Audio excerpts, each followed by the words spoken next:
not so much that he was no longer a minister, but that he had noticed in the gay community, and he's addressing it, and it's been very, very helpful to have him there a couple of weeks ago.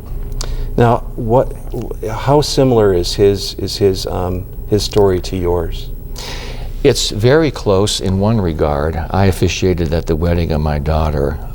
The statute of limitations for that wedding in regard to the discipline of our church makes it so that wedding can't be brought up at my trial. But they've been married too long. They've been married, well, I'm happy they're married. It's been too long, for sure.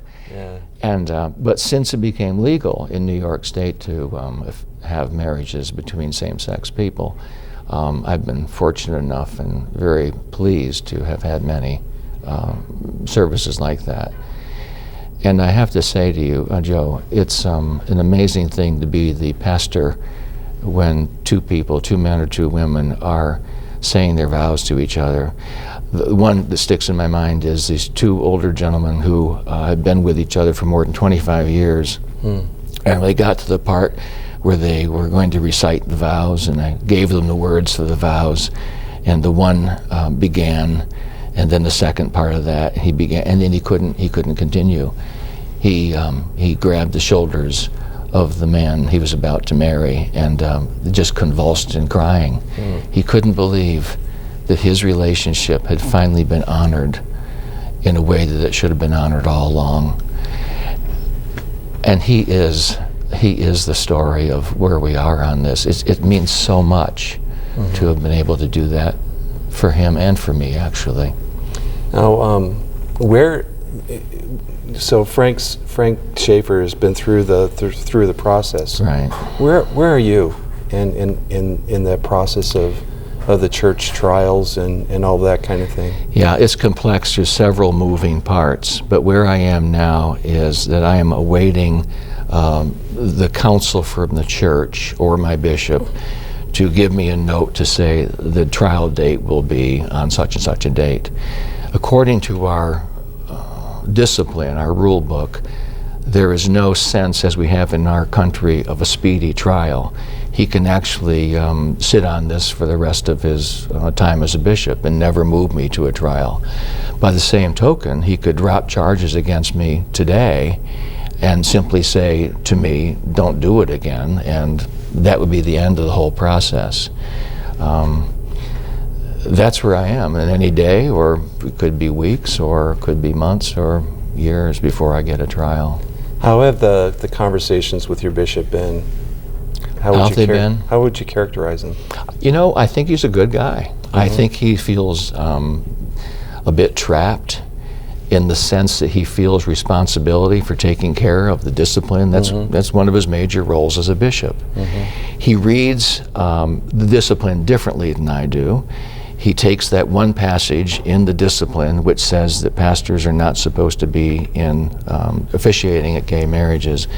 He focuses in on that rather than other parts of our discipline which actually instruct pastors in our church not to be biased against gay people in all matters, including social and civil contracts. Right? The word contract is not the right one, but it's in civil things, which when the discipline was written, it probably wasn't thought that there'd be the opportunity for marriage. Right.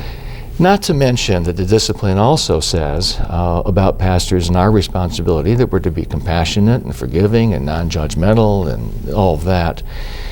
And so I think he feels in a bind. I'm not going to speak for him, obviously.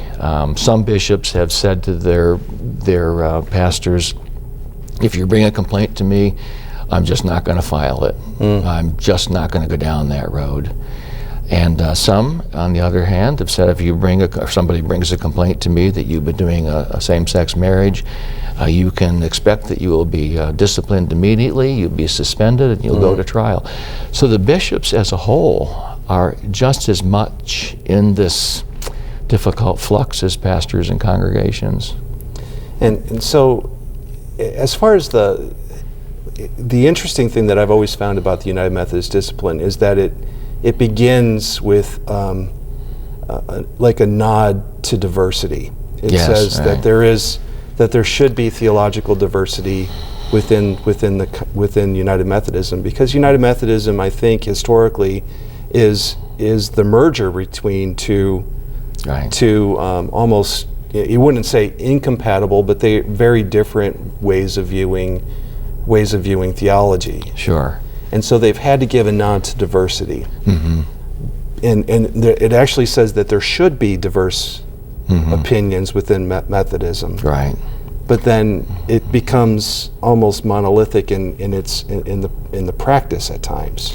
It's exactly right. We are right down the middle about other issues like abortion. We do not, in our discipline, require that our pastors advise parishioners one way or another about it. I think that what has happened is that this particular issue, to many, feels so wrong that we just simply have to have a standard we can't move from. For a lot of people in the world, being gay is just sinful.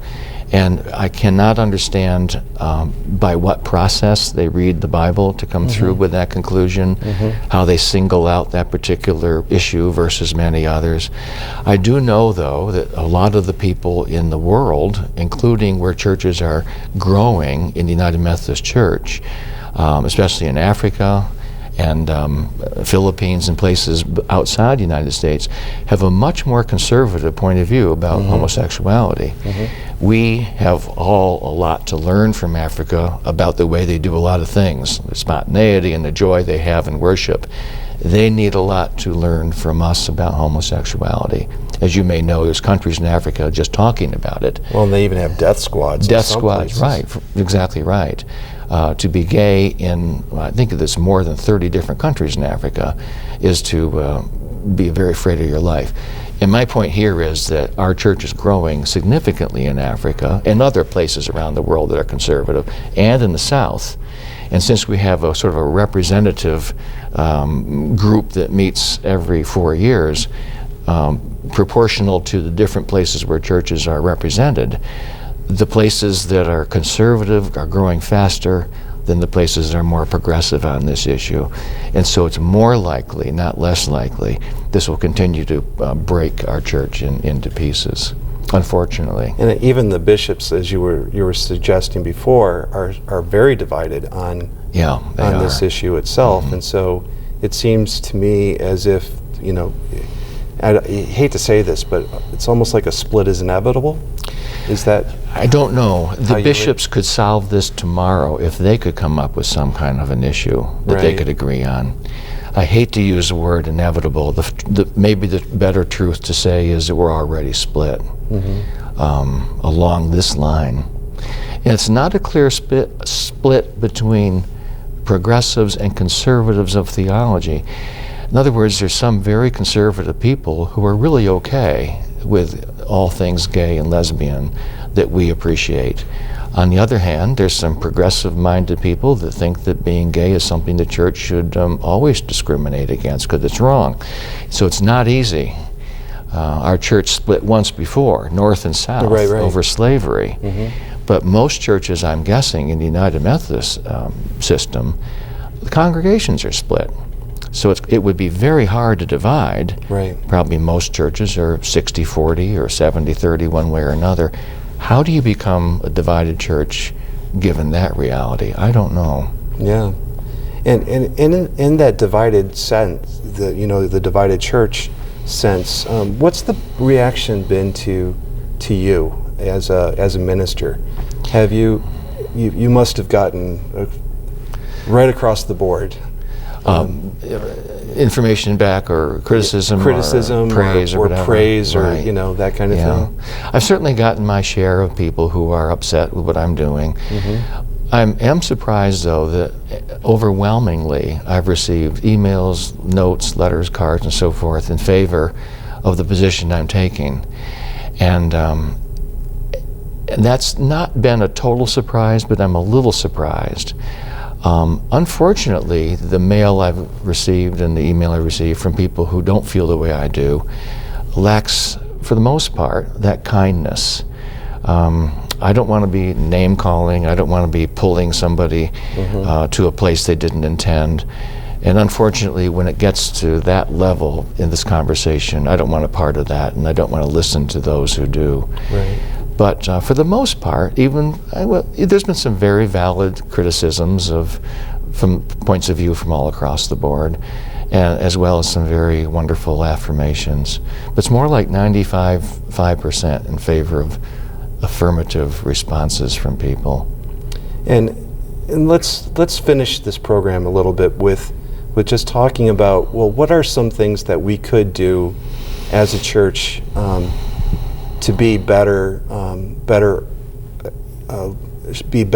loving examples, and being in relationship to gay people? What are some things that churches could do?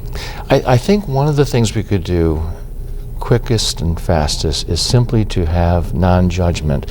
If a church or a parishioner cannot get to the point of saying, I affirm gay people, one can probably get to the point of saying, there's a lot going on in this world we don't quite understand.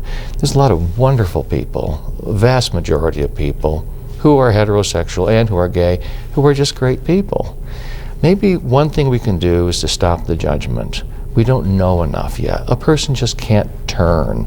I can't turn from being a straight person to a gay person any more than a gay person can turn all of a sudden. So I think the empathy is toward gay people is maybe the first step. Just not to be so judgmental and to say, I don't know what it's about either, but I'm not going to judge. And you're going to be in relationship to them regardless of what.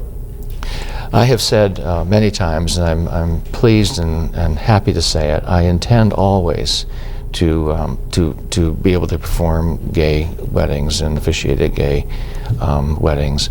If my credentials are pulled from me, that changes things, but I will not back down from that one gift that I, for whatever reason, feel is important to give to gay people, gay couples especially. Well, Steve, it's always good to have you on Encounter. I know this isn't your first time, and I want to tell you again how appreciative I am of the stances that you've been able to take in your ministry. It raises the conversation level. And thank you. I thank you for being a part of that here on Encounter today. Thanks, John. And and if there's ever a chance where we can do this again, I would love to be with, as the trial progresses or other things go through. If we can keep a conversation going, would be great. Well, thanks for your kindness. Well, thank you, Appreciate Steve. being here. And thank you for being a part of our morning. Okay.